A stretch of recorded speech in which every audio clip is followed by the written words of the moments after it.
అందరికీ నమస్కారం. Welcome to UR stories. ఈరోజు కథ రాకేష్ ఎక్కడికి తీసుకెళ్తున్నావు?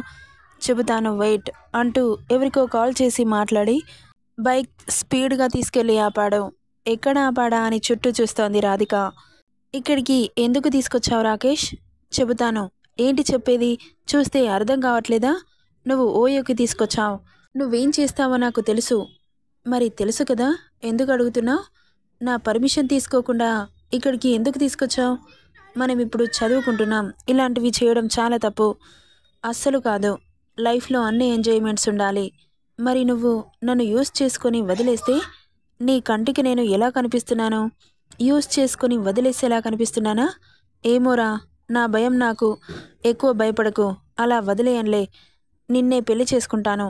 మన స్టడీస్ అయిపోని మన ఇద్దరి విషయం మన పేరెంట్స్కి చెప్పి ఒప్పిద్దాం. ముందైతే చాలా కోరికగా ఉంది నీతో పడుకోవాలని. ప్లీజ్ కాదనకి అంటుంటే సిగ్గుపడింది రాధిక. ఇక నవ్వుతూ ఆమెను తీసుకుని ఓయోలో రూమ్ బుక్ చేసుకొని లోపలికి వెళ్ళారిద్దరు. వాళ్ళ రూమ్ లాక్ ఓపెన్ చేసి లోపలికి వెళ్ళి డోర్ క్లోజ్ చేశారు. నాకు భయంగా ఉంది రాకేష్. దేనికి భయం? మనమేమైనా మర్డర్ చేస్తున్నామా? అంటూ ఆమె మీద ఉన్న చున్నీ తీసి ఆమెను పైనుండి కింది వరకు స్కాన్ చేస్తుంటే సిగ్గుతో ముడుచుకుపోతూ ఆమె గుండెలకి చేతులని అదుముకుంది. ఆమె నడుం పట్టి దగ్గరికి లాక్కొని మెడపై ముద్దు పెట్టాడు. ఒక్కసారిగా ఒళ్ళు జల్లుమంది.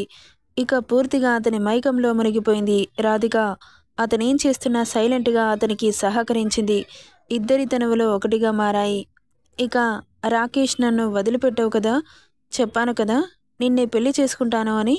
నిజంగానా? నిజంగా. నా మీద నమ్మకం లేదా? నా మీద ఒట్టేయు రాధిక. అసలు నన్ను ఏమనుకుంటున్నావు? యూస్ చేసుకొని వదిలేసేవాడిలా కనిపిస్తున్నానా? అలా అని కాదు. మరి ఇంకేంటి? నువ్వు అలాంటి ఆలోచనలు పెట్టుకోకు. కాలేజ్కి టైం అవుతుంది కదా. ఏ మాట కామాట చెప్పుకోవాలి. చాలా సుఖాన్నిచ్చావు. మళ్ళీ ఎప్పుడైనా కావాలంటే వస్తావా అని అడుగుతుంటే, పో రాకేష్. అయినా ఇలా కలవడం మంచిది కాదేమో. నాకు భయంగా ఉంది. నీ మొహం. ఈ జనరేషన్లో అలాంటివి ఎవరూ పట్టించుకోవట్లేదు. నువ్వు అలాంటివి పట్టించుకోకుండా ఇక్కడ నుండి పద అంటూ ఆమెను తీసుకొని కాలేజ్కి బయలుదేరాడు. ఇక అలా రోజు కాలేజ్కి వస్తున్నారు, వెళ్తున్నారు. ఎప్పుడు తనతో గడపాలని అనిపిస్తే అప్పుడు ఆమెను ఓయోకి తీసుకొని వెళ్తున్నాడు రాకేష్. ఇక అలా ఒకరోజు ఒంట్లో నలతగా ఉందని కాలేజ్కి వెళ్ళడం మానేసింది రాధిక. ఏంటి, కాలేజ్కి వెళ్ళకుండా ఎన్ని రోజులు ఇంట్లోనే ఉంటావు? చాలా నీరసంగా ఉంటుందమ్మా. వామిట్స్ కూడా అవుతున్నాయి. అవునా? జ్వరంగానే ఉందా అంటూ ఒళ్ళు చూసింది. వేడిగా ఉంది. అయ్యో, జ్వరం కూడా వచ్చింది కదా. హాస్పిటల్కి వెళ్దాం పదా అంటూ కూతుర్ని తీసుకొని హాస్పిటల్కి వెళ్ళింది.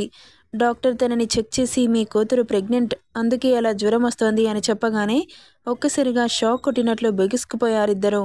శివంగిలా లేస్తూ, ఓసే దరిద్రపు గొడ్డుదానా, ఎవరితో పడుకొని చచ్చావే? కడుపు తెచ్చుకున్నావు? నువ్వు మనిషివేనా? రాక్షసివా? నా కడుపున చెడబుట్టావు కదే. ఇక నిన్ను ఇంట్లో ఒక్క క్షణం కూడా ఉండనివ్వను. ఇక్కడ నుండి వెళ్ళిపో. నీలాంటిది నా ఇంట్లో ఉంటే నా ఇంటి పరువు పోతుంది. ఇంట్లో నుండి వెళ్ళు అంటుంటే, వద్దమ్మా, కొట్టకమ్మా అని ఏడుస్తూ ఎంత బ్రతిలాడినా వదల్లేదు. పాపిష్టిదానా, దరిద్రపుదానా అని జుట్టు పట్టి ఈడ్చుకొచ్చి బయటకు నెట్టేసి డోర్ వేసేసింది రాధిక తల్లి. రాధిక ఏడుస్తూ అక్కడి నుండి ఎటు వెళ్లాలో తెలియక అక్కడే కూలబడిపోయింది. ఏమైంది అంటూ చుట్టుపక్కల వాళ్ళు అడిగినా ఏం సమాధానం చెప్పలేదు. ఇక రాకేష్ మీద కోపం వస్తుంటే వెంటనే అతని ఇంటికి వెళ్ళి తాడోపేడో తేల్చుకోవాలని బయలుదేరింది. ఆ రోజు కాలేజ్ లేకపోవడంతో ఇంటికెళ్ళింది రాకేష్ అంటూ డోర్ కొట్టింది. ఎవరమ్మా నువ్వు? నేను రాకేష్ ఫ్రెండ్ని. తను ఇంట్లో ఉన్నాడా ఆంటీ? లేదమ్మా, పొద్దుననగా వెళ్ళాడు. ఇంతవరకు ఇంటికి రాలేదు. వస్తే నేను వచ్చానని చెప్పండి ఆంటీ. నా పేరు రాధిక. సరేనమ్మా అనగానే ఇక అక్కడి నుండి వెళ్ళిపోయింది రాధిక. ఇక ఎక్కడికి వెళ్ళాలో తెలియదు. రాకేష్ వాళ్ళ ఇంటి దగ్గరే కాస్త దూరంలో కూర్చుంది. ఇక పొద్దున్నుండి నీళ్ళు లేవు, నిప్పులు లేవు. రాకేష్ జాడ కూడా లేడు. ఇక ఆ రోజు రాత్రి అనగా మళ్ళీ ఒకసారి అడగాలని అతని ఇంటికెళ్ళింది. చెప్పమ్మా అనింది. రాకేష్ తల్లి, తను వచ్చాడా ఆంటీ? రాలేదమ్మా, ఇప్పుడే కాల్ చేశాడు. హైదరాబాద్కి వెళ్తున్నాడంట. అక్కడే ఉండి చదువుకుంటాడంట. అక్కడే జాబ్ కూడా చూసుకొని సెటిల్ అవుతాను అంటున్నాడు. అంటుంటే ఒక్కసారిగా షాక్ కొట్టినట్లు చూస్తూ ఉంది. మీరేం మాట్లాడుతున్నారంటీ? అవునమ్మా, ప్లీజ్ మీ అబ్బాయికి ఒక్కసారి కాల్ చేసి ఇవ్వరా? నేను మాట్లాడతాను. ఎందుకమ్మా, అంత అర్జెంట్ పనేముంది? ప్లీజ్ ఆంటీ, అర్జెంట్ పనే అంటూ బ్రతిలాడుతుంటే సరే అని ఆమె మొబైల్ తీసి ఆమె చేతిలో పెట్టింది. ఇక ఇంతకుముందు డయల్ చేసిన నెంబర్కి డయల్ చేసి పక్కకెళ్ళింది రాధిక. హలో అమ్మా అన్నాడు రాకేష్. అమ్మని కాదు, రాధికని. ఎక్కడికెళ్ళావు? నీతో మాట్లాడాలి అనింది. ఇక అటువైపు నుండి ఎలాంటి సౌండ్ లేదు. హలో రాకేష్, రాకేష్ అంటూ అరిచింది. ఎంత అరుస్తున్నా సౌండ్ మాత్రం రాలేదు. చూసేసరికి కట్ అయింది. ఆమెకు అసలు ఏం అర్థం కావట్లేదు. రాకేష్ కట్ చేశాడా లేక సిగ్నల్ లేక కట్ అయిందా అని ఆలోచిస్తూ మళ్ళీ ట్రై చేసింది. ఫోన్ స్విచ్ ఆఫ్ వస్తోంది. ఎన్నిసార్లు ట్రై చేసినా అలాగే రావడంతో ఇక చేసేది లేక ఏడుస్తూ ఆంటీ ఫోన్ కలవట్లేదు అని ఆమె చేతిలో పెట్టింది. అసలు ఎవరమ్మా నువ్వు? మా వాడి కోసం ఎందుకొచ్చావు అని అడుగుతుంటే ఏం చెప్పాలో అర్థం కాక చేతులు నలుపుకుంటూ నిలబడింది. చెప్పమ్మా అని కదపగానే ఇక రాకేష్, రాధిక లైఫ్లో జరిగింది మొత్తం చెప్పింది. ఇద్దరం ప్రేమించుకున్నామంటీ. ఒకరోజు నన్ను ఓయోకి తీసుకుని వెళ్ళాడు. భయమేసి నేను రాను అని చెప్పినా వినలేదు. పెళ్లి చేసుకుంటావా అని అడిగితే తప్పకుండా చేసుకుంటాను అని చెప్పాడు. నాకు మాయ మాటలు చెప్పి నాతో చాలాసార్లు కలిశాడు. ఇక ఇప్పుడు నేను ప్రెగ్నెంట్. అమ్మ నన్ను కొట్టి బయటకు పంపించింది. అందుకే రాకేష్ని వెతుక్కుంటూ వచ్చాను. కానీ నాతో మాట్లాడట్లేదు. రాకేష్ అంటే నన్ను మోసం చేసి వెళ్ళిపోయాడా ఆంటీ అని అడుగుతుంటే బాధగా అనిపించింది ఆమెకి. చెప్పండి ఆంటీ, వాడు నన్ను మోసం చేశాడా? అయ్యో అలా అంటావేంటమ్మా?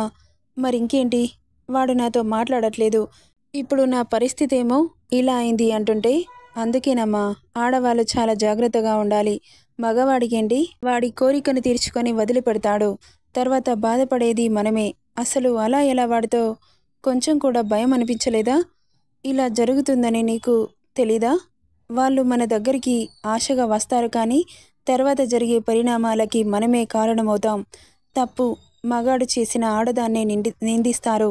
ఈ సమాజం కోసమైనా మనం జాగ్రత్తగా ఉండాలి. ఇప్పుడు ఏం చేస్తావో ఏంటో. మీ కొడుక్కి మీరైనా చెప్పండి ఆంటీ. ఏమని చెప్పాలి? మీరు చాలా చిన్నపిల్లలు. ఈ ఏజ్లో మీ ఇద్దరికి పెళ్లి చేస్తే మీరు బ్రతకడమే కష్టం. మీ పిల్లల్ని ఎలా చూసుకుంటారో? మరిప్పుడు నేనేం చేయాలంటీ? కడుపు తీయించుకో, లేకపోతే చాలా కష్టాలు పడతావు అని చెప్పి ఇంట్లోకి వెళ్ళిపోయింది. ఒక్కసారిగా బుర్ర పేలిపోయింది. ఒక నిస్సహాయత కలిగిన ఆడపిల్ల ఈ సమాజంలో అలాంటి కష్టం వస్తే ఏం చేస్తుంది? ఇక అక్కడి నుండి ఎటు వెళ్ళాలో తెలియక ఎడారిలో నడుస్తున్నట్లు అనిపిస్తుంటే కన్నీళ్లు చెంపల మీదకి జారిపోతున్నాయి. అలా రోడ్ల మీద వెళుతున్న రాధిక ముందుకు ఒక బైక్ వచ్చి ఆగింది. ఆమె ఆలోచనలకి ఎదురుగా ఏముందో కూడా చూసుకునే పరిస్థితుల్లో లేదు. ఇక ఇంత రాత్రి ఎక్కడికి వెళ్తున్నారండి అని అడిగాడతను. మీరెవరు అనింది కళ్ళు పైకెత్తి చూసి. నేను ఆఫీస్ నుండి ఇంటికి వెళ్తున్నాను. సడన్గా మీరు కనిపించడంతో బైక్ ఆపాను. సరే కానీ ఒక ఆడపిల్ల ఒంటరిగా ఇలా వెళ్ళడం మంచిది కాదు. మీ ఇల్లు ఎక్కడో చెబితే డ్రాప్ చేస్తాను. పదండి. నాకు ఇల్లు లేదు, నేను అనాథని. అయ్యో అవునా, సారీ అండి. రోజు ఎక్కడుంటారు అంటుంటే మాట్లాడలేదు. సరేనండి, మీకు ఇబ్బంది లేకపోతే మా ఇంటికి తీసుకెళ్తాను. మీరు ఎన్ని రోజులు కావాలంటే అన్ని రోజులు మా ఇంట్లో ఉండండి అన్నాడతను. ఇకేం మాట్లాడలేదు రాధిక. మీరు ఆలోచించుకుంటూ కూర్చుంటే లేట్ నైట్ అవుతుంది. పదండి. మీరు నన్ను ఎలాంటి డౌట్స్ లేకుండా నమ్మేయొచ్చు. మిమ్మల్ని ఏం చేయనులేండి అంటుంటే ఇంకేం మాట్లాడాలో అర్థం కాక అలాగే చూస్తూ ఉంది. బైక్ ఎక్కండి, వెళ్దాం అన్నాడు. ఇక తప్పక అతని బైక్ ఎక్కి కూర్చుంది. అక్కడి నుండి బయలుదేరాడు. ఇదిగోండి, ఇదే మా ఇల్లు. మీరు లోపలికి వెళ్ళండి. ఫ్రెష్ అయ్యి నా షర్టు పాయింట్ వేసుకోండి. మార్నింగ్ మీ బట్టలు కొనుక్కుందాం అంటుంటే సరే అంటూ లోపలికి వెళ్ళింది. ఇక ఆమె ఫ్రెష్ అయ్యి వచ్చేసరికి ఎదురుగా చూస్తున్న దానికి ఒక్కసారిగా కళ్ళు పెద్దవయ్యాయి. షాకింగ్గా చూస్తూ ఉంది. ఎదురుగా ఓ 10 మంది అబ్బాయిలున్నారు. వీళ్ళంతా ఎవరండి అనింది కంగారుగా. నా ఫ్రెండ్స్, మన ఇద్దరికీ కంపెనీ ఇవ్వడానికి వచ్చారు అంటుంటే అర్థం కాకుండా అయోమయంగా చూస్తోంది. ఏంటి అలా చూస్తున్నావు? అర్థం కాలేదా? అర్థమయ్యేటట్లు చెబుతానురా అంటూ ఆమె మీద ఉన్న డ్రెస్ తీసి పక్కన పడేసి ఆమెను దగ్గరికి లాక్కున్నాడు. ఏం చేస్తున్నారు మీరు అంటూ అతన్ని దూరం తోసేయడానికి ట్రై చేస్తోంది. అబ్బా ఏమున్నావే, బంగినిపల్లి మామిడి పండులా అంటూ ఆమెను ఎక్కడెక్కడో ముట్టుకుంటుంటే నన్ను వదిలేయండి, నన్నేం చేయకండి అని ఏడుస్తూ ఉంది. రేయ్ మామ, మంచి పిడిపిడిలాడే అమ్మాయి ఏడ దొరికిందిరా? చూస్తుంటేనే కొరుక్కొని తినేయాలనిపిస్తోంది అంటూ ఆమె చుట్టూ అందరూ చేరారు. రేయ్, ఇలా అందరూ ఒకేసారి దాని మీద పడితే ఒక్క దెబ్బకి చచ్చూరుకుంటుంది. అంతా ఆత్రం ఎందుకురా? కరువులో పుట్టిన వాళ్ళలా వన్ బై వన్ యూజ్ చేసుకుందాం. పాప సహకరిస్తుందందరికీ. ఏం పాప, ఏమంటావ్? వద్దండి, అసలే నేను కడుపుతో ఉన్నాను. ఆహా, మనం ఫ్రెష్ అనుకున్నాంరా, కానీ ఆల్రెడీ దీనికి ఎవడో శంకుస్థాపన చేశాడు. అయినా పర్లేదు, ఎక్స్పీరియన్స్ ఉన్నదైతే ఇంకా సుఖాన్నిస్తుంది అంటూ ఆమె మీద పడిపోయారు. వద్దు అంటున్నా, అరుస్తోంది. రేయ్, అందరూ ఒక్కసారి కాదురా అంటుంటే సరేరా నీ పని కానివ్వు అంటూ ఒక్కొక్కడు ఆమెను అరుస్తున్నా వినిపించుకోకుండా ఇష్టం వచ్చినట్లు వాళ్ళ కామవాంఛ తీర్చుకున్నారు. ఇక అంతమంది అలా చేస్తే ఆమె పరిస్థితి ఎలా ఉంటుంది? నీరసంతో స్పృహ తప్పి పడిపోయింది. భయంతో చచ్చిపోయిందనుకుని అక్కడి నుండి పారిపోయారందరూ. ఇక ఆమె కొన్ని రోజులకి అనాథ శరణాలయంలో చేరిపోయింది. ఒకరోజు రాధికని వెతుక్కుంటూ వచ్చాడు రాకేష్. అతన్ని అసహించుకొని, నీలాంటివాడు ఉండబట్టే ఆడది బయటకు రావాలన్నా భయపడుతోంది. ఆడపిల్లని చదివించాలన్నా తల్లిదండ్రులు కూడా భయపడుతున్నారు. మీలాంటి వాళ్ళ వల్లే ఇంకోసారి నా కంటికి కనిపిస్తే నిన్ను చంపడానికి కూడా వెనకాడను. ఇక్కడి నుండి వెళ్ళవు. నా జీవితం నాశనమైంది. ఇంకా ఏముందని నాశనం చేయడానికి? అది కాదు రాది, నిన్ను పెళ్లి చేసుకోవాలని వచ్చాను. అవసరం లేదు. పెళ్లి కాకముందే నీ కోరికని తీర్చుకున్నావుగా, పెళ్లి చేసుకొని ఏం చేస్తావు? ప్లీజ్ రాధి, అలా మాట్లాడకు. నిన్ను నేను ప్రేమిస్తున్నాను. అవునా? ఈ మాట ఎంతమందితో చెప్పావు? చెబితే వినవే. ఇంకోసారి నాతో మాట్లాడాలని ట్రై చేసినా, నన్ను వెతుక్కుంటూ వచ్చినా నీకు శాశ్వతంగా దూరమైపోతాను. నా చావు నన్ను చావనివ్వు అని చెప్పి వెళ్ళిపోయింది. వెళ్తున్న రాధికని చూసి బాధపడ్డాడు రాకేష్.